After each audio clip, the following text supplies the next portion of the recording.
Europe 1, historiquement vôtre avec Stéphane Bern. Tous les jours, vous le savez, historiquement vôtre vous raconte l'histoire sans se la raconter avec Jean-Luc Lemoyne qui vient tout juste de mettre le point final d'interrogation forcément à son quiz à suivre. Exactement. C'est des questions sur quoi là On s'est adapté à votre niveau de ces derniers jours. Donc avec les 12 historiens, on va faire des questions sur les tailles des kikis. Non mais vous avez besoin de 12 historiens. Je suis très pour ça. très bonne sur ce Ah sujet. oui. C'est vrai ? Alors vous allez vous régaler. Bon. Écoutez, avant cet affrontement qui nous promet du rire, laissons la parole à Clémentine Portier-Keltenbach qui nous raconte des histoires dont elle seule a le secret. Dans l'intimité de l'histoire.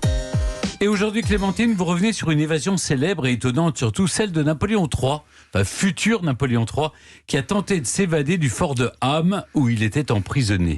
Et oui, parce que Napoléon III a fait, comme vous le savez bien, 2 tentatives de coup d'État pour prendre le pouvoir et restaurer l'Empire, l'une en 1836 à Strasbourg et l'autre en 1840 à Boulogne. Parce qu'en fait, il vivait à Londres, Napoléon III, et là il avait des partisans qui lui ont monté le bourrichon et qui l'ont convaincu qu'à la faveur du retour des cendres du grand Napoléon Ier, eh bien, ça allait être un retour triomphal et qu'il fallait profiter de ce moment pour prendre le pouvoir. Tout pouvait basculer et la France serait mûre pour un retour à l'Empire. Donc, il a débarqué à Boulogne-sur-Mer avec quelques partisans. Son idée, c'était d'aller circonvenir la garnison locale et de dire aux soldats, allez, suivez-moi, on va rétablir l'Empire, marchons sur Paris. Bon, ça a échoué lamentablement. Il est arrêté. Et ses complices ont tous été graciés, mais lui a été condamné à perpétuité quand même. Et on raconte que pendant le procès, il aurait demandé à un moment, ça dure combien de temps au fait la perpétuité ? Il ne se voyait pas du tout enfermé à vie. Et alors à l'époque, en effet, où est-ce qu'on met les détenus VIP ? C'est pas à la Santé à Paris, non, c'est au fort de Ham dans la Somme. L'avantage du fort de Ham, c'est que c'est quand même assez loin de Paris, c'est 10 heures de diligence, donc c'est compliqué d'aller y établir des complicités. Bon, la forteresse, c'est pas très confortable, c'est plutôt humide, mais enfin, sa captivité, écrit Juliette Glickman, historienne, spécialiste du Second Empire, et qui a consacré tout un article très détaillé à la captivité de Louis-Napoléon, eh bien, elle explique que il est quand même un détenu VIP. Il a un valet de chambre, il a un médecin personnel, bon, il a sa chambre, mais il a aussi une salle de bain, il a un bureau et une bibliothèque. Ah oui, c'est carrément confortable. Ça va, oui. Enfin, je ne sais pas si on aurait très envie d'y passer 6 ans, mais c'est pas non plus l'ergastule romaine où c'est pas ni l'oubliette ni les vieux cachets de la conciergerie. Alors là, il occupe son temps comme il peut, il lit. Vous savez, il a un grand plan de Paris dans sa cellule, sa chambre. Alors et là, il trace les avenues qu'il a l'intention de créer dans Paris quand il sera au pouvoir. Il jardine. Je ne sais pas s'il a des poules en revanche. Est-ce qu'il pouvait... Ça, je l'ignore. Voilà. En tout cas, il en a eu après. Il a eu des poules. Oui, c'est ça. Il a eu de la poule. Là, il monte à cheval dans la chambre du château. Vous voyez, c'est pas. Et alors, il a un chien.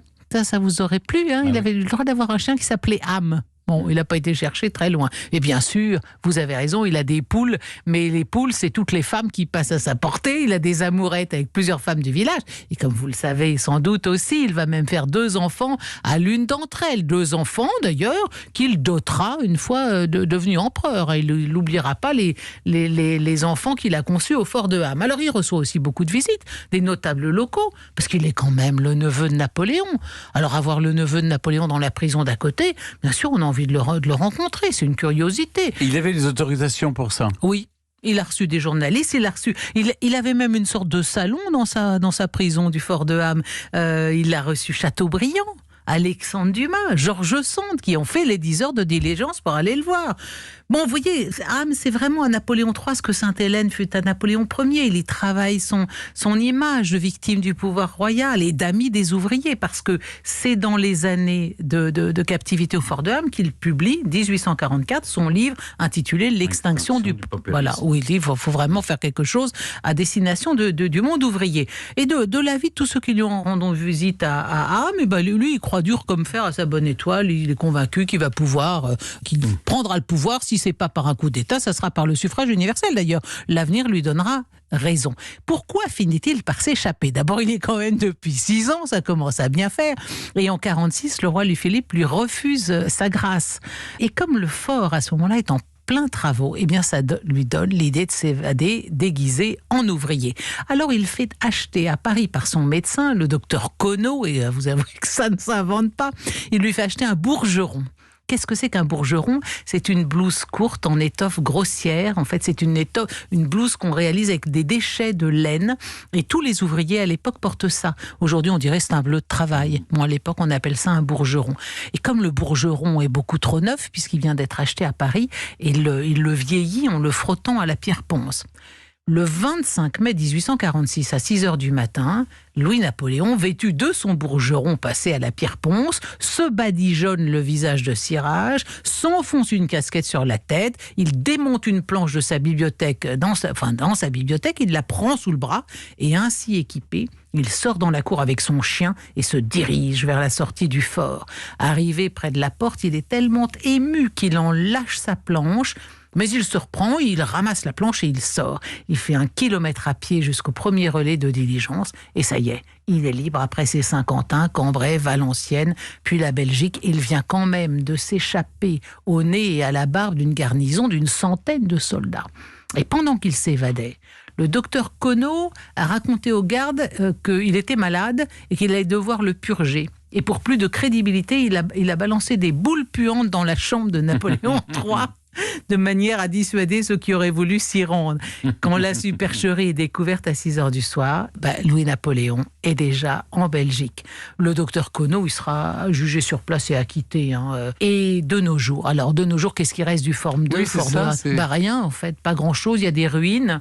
Mais devant les ruines, il y a une statue d'un homme vêtu d'une blouse, coiffé d'une casquette et portant une planche sur l'épaule.